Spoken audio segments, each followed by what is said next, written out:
సాధారణంగా ఒక బిడ్డకు తన తండ్రి తల్లి అంటే గొప్ప హీరో వర్షిప్ ఉంటుంది.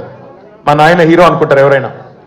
కానీ కేసీఆర్ గారి కడుపున పుట్టిన బిడ్డగా నిజంగా నా పూర్వజన్మ సుకృతం, నా అదృష్టం. ఎందుకంటే మా నాన్న నా ఒక్కడికే హీరో కాదు.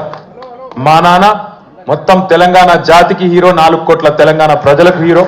తెలంగాణకు విముక్తి కల్పించిన ఒక మహానుభావుడు, ఒక కారణ జన్ముడు కడుపున నేను పుట్టడం నా అదృష్టంగా భావిస్తా ఉన్నా. నిజంగా అప్పుడప్పుడు ఇప్పుడే పెద్దలు చెప్తా ఉంటే కొన్ని సినిమా రీల్ లాగా మనసులో తిరుగుతూ ఉండే. వారు చెప్తున్న కొన్ని మాటలు, కేసీఆర్ గారు ఉద్యమానికి నడుం బిగించినాడు.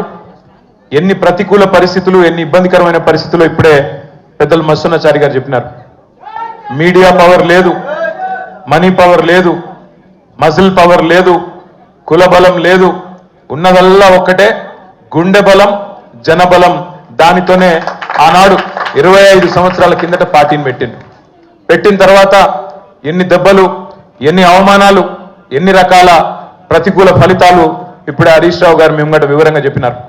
ఇవన్నీ ఎదుర్కొని ఇంకొకరు బతికి బట్టగట్టాలంటే ఈ రోజున్న రాజకీయాల్లో సామాన్యమైన విషయం కాదు.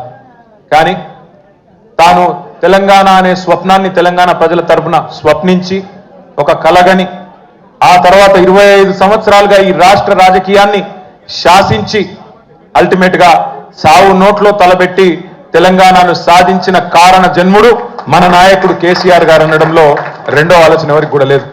ఇవాళ మనందరి లక్ష్యం ఒకటే కావాలి. కేసీఆర్ గారికి దీవెనలు ఇవ్వడంతో పాటుగా, కేసీఆర్ గారికి మీ ఆశీర్వాదాలు ఇవ్వడంతో పాటుగా మనందరి లక్ష్యం ఒకటే కావాలి. గత 14-15 నెలలుగా రాష్ట్రంలోని ఏ మూలకి పోయినా, ఏ ఊరికి పోయినా, ఏ పట్టణానికి పోయినా, ఏ మనిషిని ఒకసారి ఇట్లా కదిపినా, ఆటో డ్రైవర్ కావచ్చు, రైతన్న కావచ్చు, ఒక తమ్ముడు కావచ్చు, ఒక చెల్లె కావచ్చు, ఒక ఆడబిడ్డ కావచ్చు, ఎవ్వలను కదిపినా ఇవాళ ఒకటే మాట వినబడుతున్నది, మళ్ళీ కేసీఆర్ రావాలే, కేసీఆర్ గారు తిరిగి రాష్ట్ర ముఖ్యమంత్రి కావాలే అనే ఒకటే మాట వినబడతా ఉన్నది. ఇవాళ కేసీఆర్ గారి జన్మదినం సందర్భంగా మనందరం కూడా ఒకటే ప్రతిజ్ఞ తీసుకుందాం. అందరం ఒకటే లక్ష్యంతో రాబోయే 3.5 ఏళ్లు పనిచేద్దాం. ఒకటే ఒక లక్ష్యం, మళ్ళీ తిరిగి ఏ కేసీఆర్ గారి వల్లనైతే ఈ తెలంగాణ సాకారమైందో అదే కేసీఆర్ గారు తిరిగి ముఖ్యమంత్రి కావడమే లక్ష్యంగా అందరం 60 లక్షల మంది గులాబీ దండు ఆయన కుటుంబ సభ్యులందరం కూడా కలిసిమెలిసి